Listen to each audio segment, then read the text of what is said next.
오늘 주신 말씀 구약성경 욥기 5장 1절에서 7절까지 말씀입니다. 욥기 5장 1절에서 7절 말씀. 우리 온라인으로 예배하시는 분들도 우리 한 절 한 절 교독하면서 하나님 말씀 받겠습니다. 욥기 5장 1절에서 7절. 제가 먼저 1절이요. 너는 부르짖어 보라. 내게 응답할 자가 있겠느냐? 거룩한 자 중에 내가 누구에게로 향하겠느냐?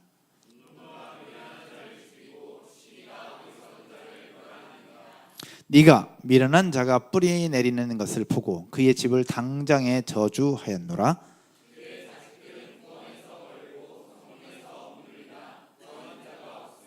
그가 주수한 것은 줄인 자가 먹되 덫에 걸린 것도 빼앗으며 올무가 그의 재산을 향하여 입을 벌리느니라.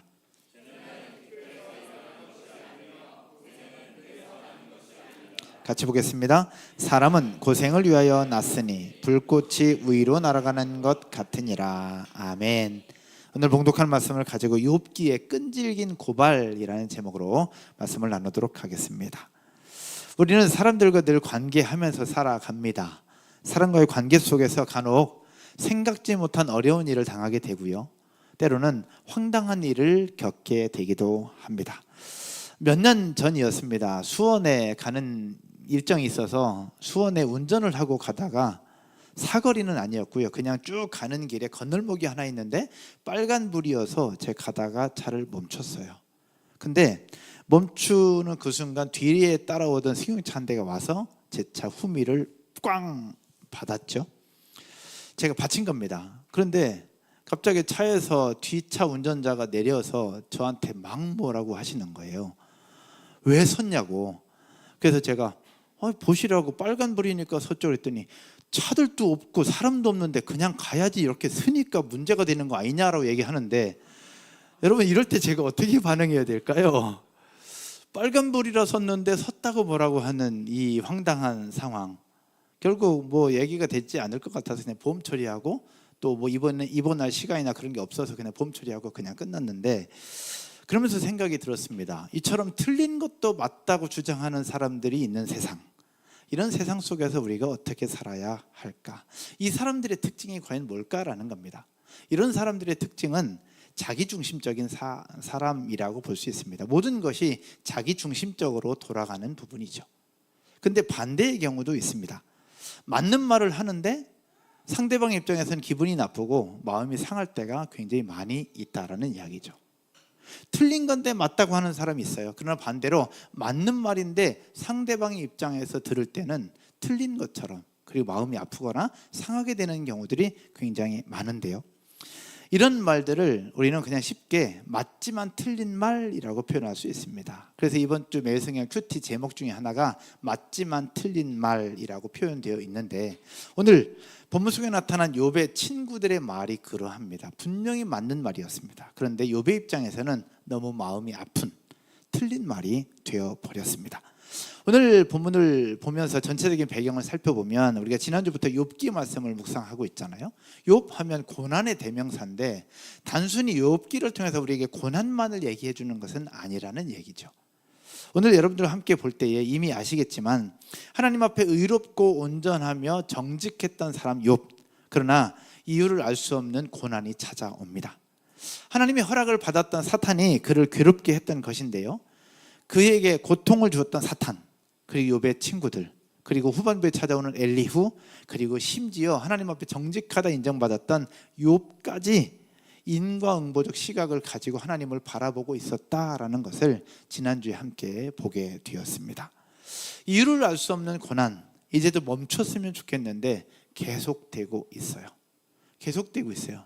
오늘 우리 간증하셨던 우리 이수라 집사님, 정혜섭 집사님, 제자훈련을 하면서 하나님 나라 가치관과 하나님이 무엇을 기뻐하시는지를 생각하고 안산으로 이사 오려고 준비를 다 했어요. 근데 지금 현재 살고 있는 집이 안 빠져서 똥줄 타면서 매일 기도하고 있거든요. 그런 꿈을 가지고 계속 나아간다면 일이 착착착착 잘 풀려야 되는데 생각지 않게 이런 일들이 생긴다는 거죠. 그 이유가 과연 뭐냐라는 겁니다. 욥기의 모습을 보면 이유 없이 고난이 계속돼요. 하나님 앞에 그렇게 정직하다고 하면 잘 되는 것이 맞는데 왜 이유 없는 고난이 계속되고 있을까? 멈췄으면 좋겠는데, 끝났으면 좋겠는데 고난은 계속되고 있고 더 깊은 수렁 속으로 들어가고 있습니다. 심지어 이제 욥마저 고통스러워해요. 그런 욥의 모습을 보면서 친구들의 마음도 아파요. 그래서 친구들이 이런 욥을 위로하러 와서 욥에게 이제 여러 이야기들을 해주는데 그 말들을 통해서 우리에게 가르쳐 주시는 교훈이 있어요. 욥의 친구들이 욥을 위로하러 와서 했던 여러 말들을 보면서 우리에게 주신 메시지가 과연 뭐냐라는 겁니다. 그 이야기를 함께 나눠보려고 합니다. 첫 번째는 우리의 언어 속에도 맞지만 틀린 말들이 많다라는 겁니다. 따라서 해볼까요? 언어 속 맞지만 틀린 말. 우리 언어 속에도 맞지만 틀린 말들이 굉장히 많이 있습니다. 욥의 친구들 중에 엘리바스라는 친구가 했던 말인데요, 그것이 오늘 본문입니다. 1절 2절부터 쭉 보면 제가 읽을게요. 1절부터 너는 부르짖어 보라, 내게 응답할 자가 있겠느냐, 거룩한 자 중에 내게 누구에게로 향하겠느냐. 결국 엘리바스가 욥에게 하는 이야기입니다. 2절도 보면 2절에 이렇게 말씀하고 있어요. 분노가 미련한 자를 죽이고 시기가 어리석은 자를 멸하느니라. 그러면서 4절 볼까요? 4절에 그의 자식들은 구원에서 멀고 성문에서 억눌리나 구하는 자가 없으며, 5절 그가 추수한 것은 줄인 자가 먹되 덫에 걸린 것도 빼앗으며 올무가 그의 재산을 향하여 입을 벌리느니라. 쭉 얘기해요. 요즘에 팩트체크라고 하죠. 그래서 욥에게 향해서 엘리바스가 했던 이야기들의 팩트체크를 해보면 이렇습니다. 엘리바스는 욥을 죄인으로 단정을 합니다. 너에게 죄가 있기 때문에 이런 일이 생긴 거야 라고 얘기하면서 욥을 죄인으로 단정시키고요, 그리고 나서 욥이 탄식하는 것을 욥이 하나님 앞에 분노하는 것으로 인정하고, 또 욥이 절망하는 것을 욥이 시기심을 갖는 것으로 아예 매도해버립니다. 결국 욥에 대해서 그렇게 생각하고 있는 거예요. 그리고 중간에 이야기를 하면서 자녀들이 비참해지고 재산을 다 잃은 어느 미련한 사람을 등장시키는데, 사실은 엘리바스는 이 친구 욥을 향한 비난의 모습을 보여주고 있는 거예요. 결국 욥, 네가 바로 그 사람이야. 네가 바로 미련한 사람이야. 네가 죄인이야. 너한테 문제가 있기 때문에 이런 일이 생기는 거야 라고 이야기를 하고 있는 내용이에요. 근데 이것뿐만이 아니에요. 뒷부분에도 보면 15절과 16절을 한 번 더 볼게요. 15절과 16절에 하나님은 가난한 자를 강한 자의 칼과 그 입에서 또한 그들의 손에서 구출하여 주시나니 그러므로 가난한 자가 희망이 있고 악행이 스스로 입을 다무느니라. 결국 이런 부분들을 이야기하는 것과 동시에 엘리바스는 하나님에 대해서도 얘기를 해요. 욥에게 하나님이 어떤 분이냐? 하나님이 악인을 벌하시고 의인을 구원하시는 분이다. 그리고 하나님은 죄인을 징계하시는 분이지만 회개하고 돌이키면 회복하게 하시는 분이다 라는 것을 이야기를 하고 있어요. 엘리바스가 욥에게 했던 이야기 다 맞는 말이에요. 하나님이 어떤 분인가에 대해서 정확하게 이야기를 하는 것이고요, 신학적으로도 맞는 말이었습니다. 하나님은 구원하시는 분이고 회개하면 돌이키고 다시 회복시켜 주시는 분도 하나님이시니까. 할렐루야. 맞는 말이었어요. 욥을 위로하고자 하는 표현이었고 선한 의도였습니다. 하지만 영문 모르는 아픔, 영문 모르는 시련을 겪고 있는 욥에게 있어서는 하나도 와닿지 않았던 겁니다. 하나님이 어떤 분인가에 대해서 엘리바스는 정확하게 설명했지만 그것으로 욥의 삶을 설명할 수는 없었습니다. 또 하나님에 대해서, 너의 행동에 대해서 쭉 얘기를 했지만 고통 속에 신음하고 있는 욥의 마음에 위로나 용기를 주지는 못했죠. 여러분, 사랑하는 사람, 그들을 향해서 우리가 사랑의 마음으로 조언을 해주고 또 필요한 말들을 해줍니다. 그런 경우 되게 많죠. 여러분, 맞는 말이 되기 위해서는 뭐가 필요하냐? 따라서 해볼까요? 역지사지. 맞는 말이 되려면 역지사지의 마음이 필요합니다. 즉 상대방의 현실을 주의 있게 살펴보고 각 개인의 특수한 상황을 고려해서 이야기할 때 그것이 맞는 말이 될 수 있다라는 이야기입니다. 여러분, 성경의 말씀이 다 맞는다는 것 여러분 아십니까? 여러분, 성경의 말씀이 다 진리고 다 맞는 것 여러분 아십니까? 그럼 성경에서 말씀하시는 대로 우리는 다 순종할 수 있는 건가요? 성경 말씀이 다 맞는데 다 순종할 수 있는 걸까요? 예를 들어서 이렇습니다. 성경 말씀도 다 맞는 말씀이고 주옥 같은 말씀인데 우리에게 적용되지 않을 때가 너무나 많아요. 순종해야 된다는 걸 알지만 순종하기 어려울 때도 너무 많다는 겁니다. 예를 들어서 이렇습니다. 제가 너무 아파요. 너무 많이 아픈데 너무 많이 아파요. 누군가로부터 상처를 받아서 고통당하고 있어요.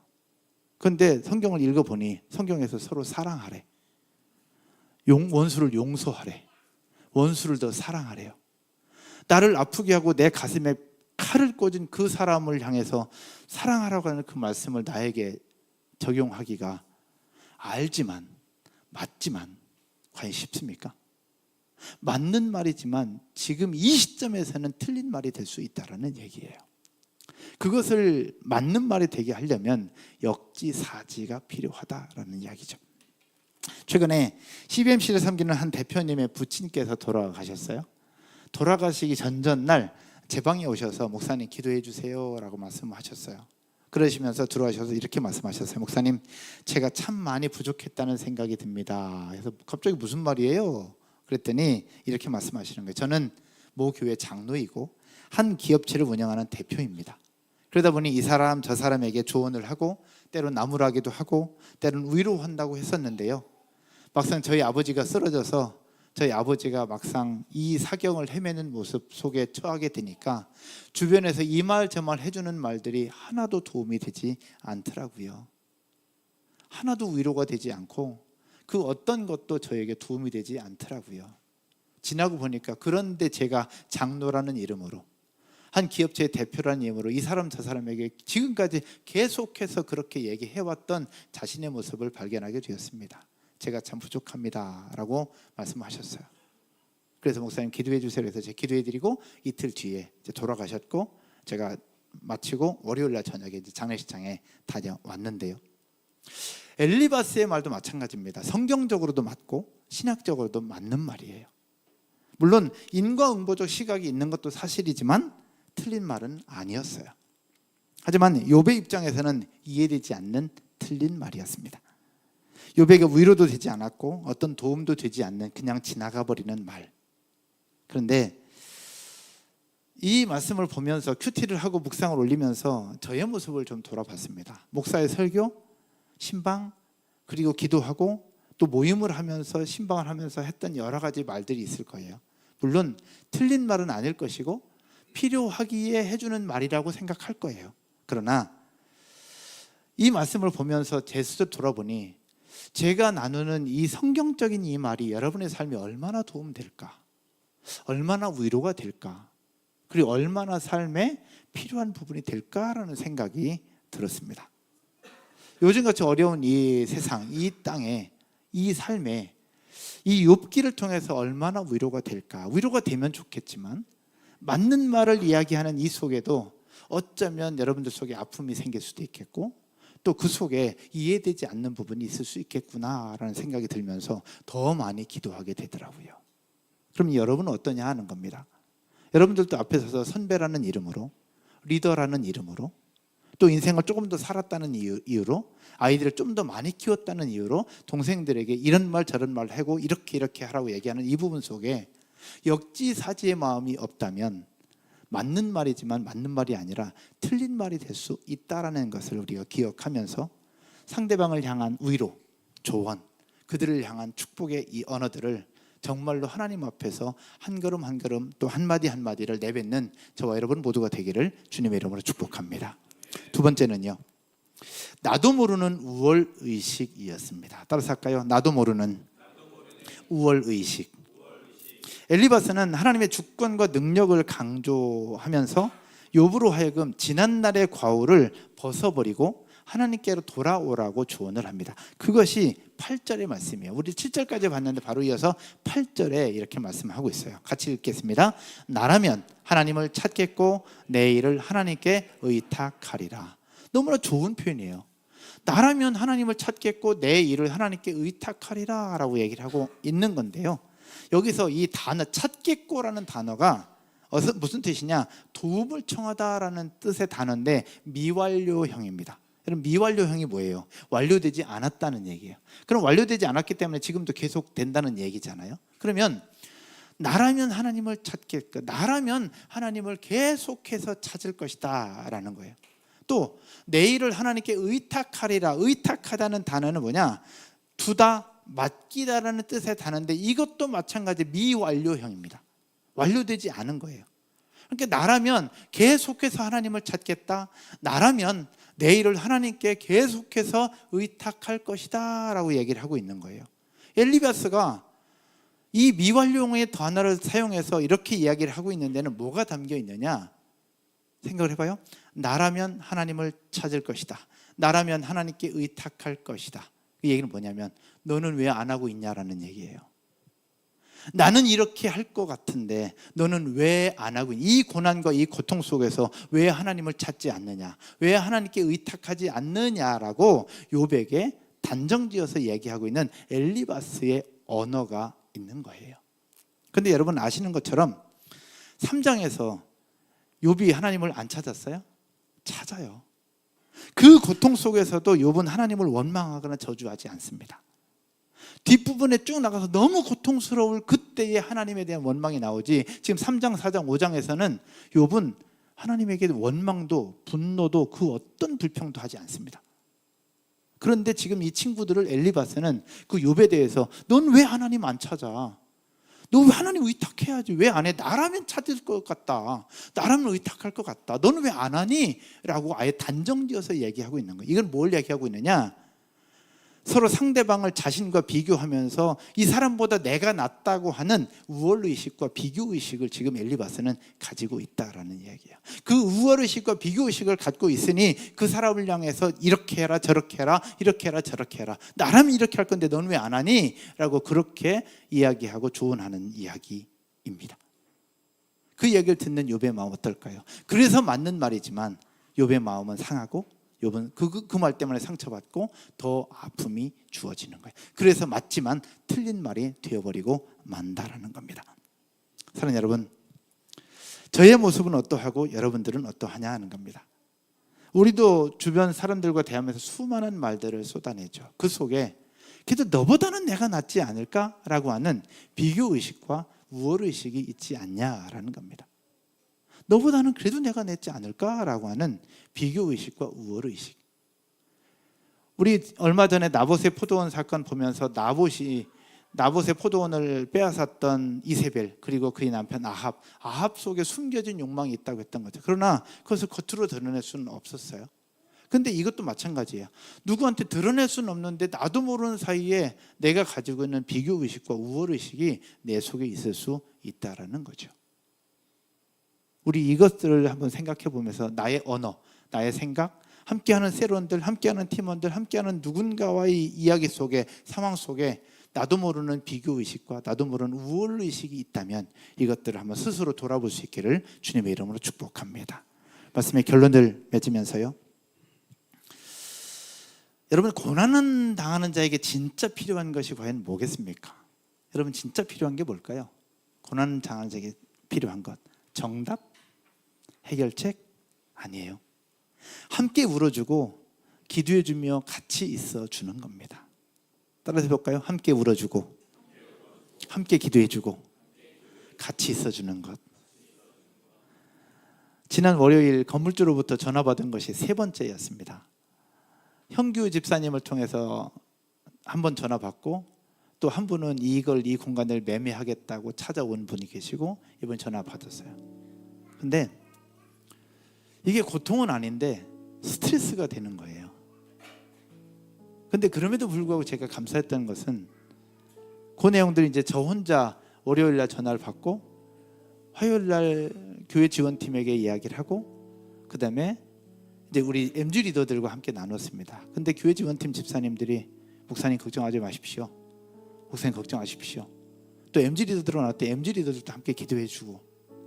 근데 그 상황 속에서 우리 수요일 날쯤 셀리더 방에도 함께 공유한 것 같아요. 그런데 그때 제가 너무 감사했던 건 뭐냐, 지금 당장 해결된 게 아무것도 없어요. 아무것도 없는데 그냥 그 이야기를 듣고 함께 목사님 기도해 드릴게요, 목사님 같이 기도해요, 걱정하지 마세요, 목사님 혼자가 아니라 우리가 있잖아요 라고 하시는 분들이 계시고, 또 어떤 분들은 직접 전화 주셔가지고 목사님 걱정하지 마요, 그렇게 전화해 주는 그 한마디가 전 너무 큰 힘이 되더라고.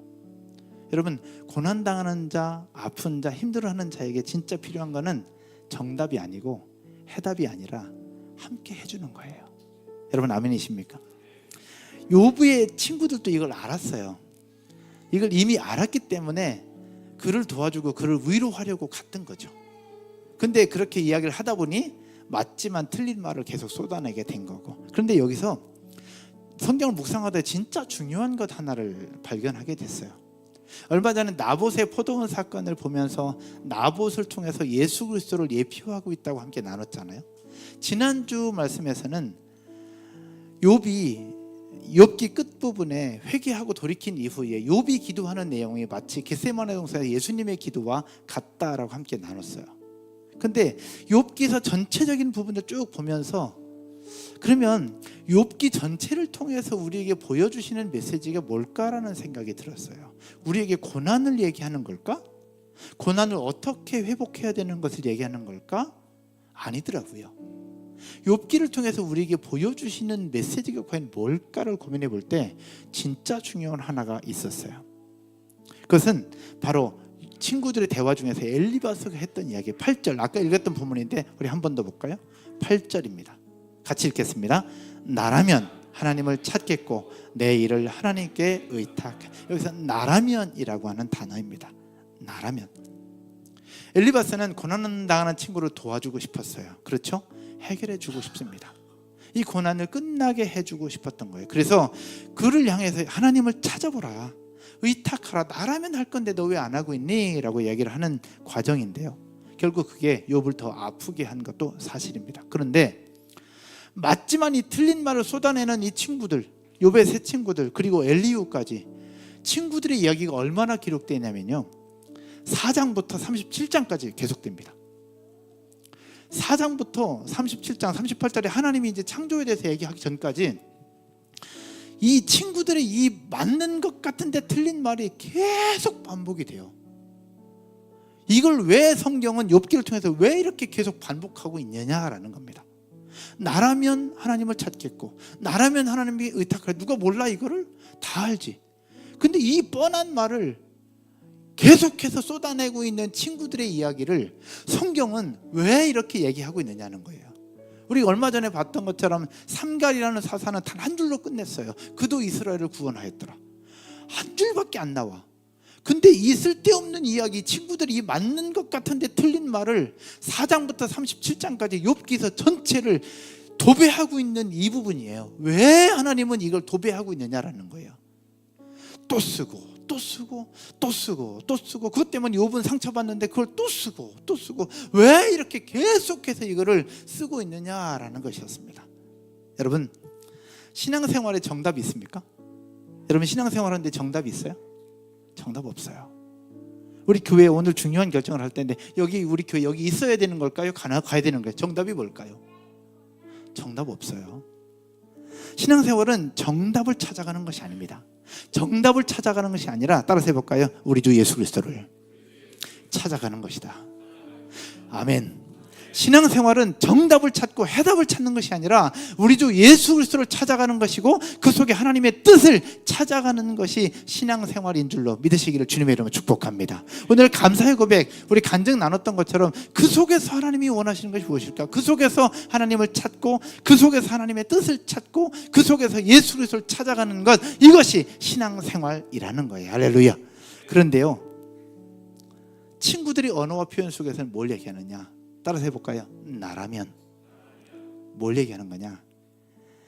이렇게 해봐라 저렇게 해봐라 라고 하는 그들의 표현 속에 신앙생활은 예수 그리스도를 찾고 우리의 진짜 위로자, 진짜 치료자, 진짜 구원자가 하나님이고 예수 그리스도라는 것을 하나님은 계속해서 보여주고 있건만, 그의 친구들은 뭘 얘기하는, 나라면 이렇게 할 거다, 나라면 이렇게 할 거다, 나라면 이렇게 할 거다를 계속해서 반복해서 이야기하면서 뭘 얘기하고 싶으냐? 내가 그 문제를 해결하는 주인공이 되고 싶은 인간의 욕망이 그 친구들 속에 있다라는 거예요.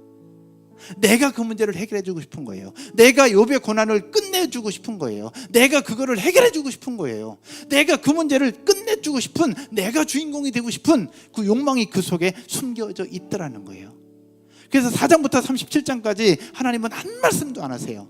니네 해봐, 더 해봐, 계속 해봐. 그러다가 하다 끝에서 하나님 말씀하십니다. 그러면서 하나님이 38장에서 얘기하는 거, 하나님의 창조를 얘기하시잖아요. 결국 신앙생활은 정답을 찾아가고 해답을 찾아가는 것이 아니라 우리 주 예수 그리스도를 찾아가는 것임을 기억하기를 주님의 이름으로 축원드립니다. 친구들이 이야기를 계속 반복해서 얘기하는 것, 친구들이 얘기하는 것 니네가 하는 게 아니야. 결국 우리 주 예수 그리스도, 결국 하나님께서 하는 것이고 진짜 위로자, 진짜 구원자, 진짜 치료자는 우리 주 예수 그리스도임을 그들에게 보여주고 있는 성경이 욥기입니다. 할렐루야. 사랑하는 여러분, 나도 모르는 사이에 내가 뭔가를 해보려고 한다? 그거 아니라는 것을 지금 욥기는 고발하고 있는 거예요. 친구들아, 니네가 할 수 있는 거 아니야. 네가 아무리 똑똑해도, 아무리 성경을 많이 알아도, 아무리 신학적이어도 니네가 할 수 있는 거 아니야. 나 예수 그리스도, 예수님만이 진짜 구원자고, 예수님만이 진짜 치료자고, 예수님만이 그들의 문제를 해결할 수 있는 분임을 그들에게 가르쳐주고 있는 거예요. 욥기는 그렇게 끈질기게 그 친구들의 모습을 통해서 고발하면서 예수 그리스도를 찾아갈 수 있도록 우리에게 보여주고 있다라는 것, 이 사실을 기억하고 우리의 위로자요 치료자 되시는 분은 우리 주 예수 그리스도이심을 고백하고 그분을 기억하기를 주님의 이름으로 축복합니다. 자리에서 한번 일어나셔서 우리 찬송 드리고 우리 기도하겠습니다. 예수 나의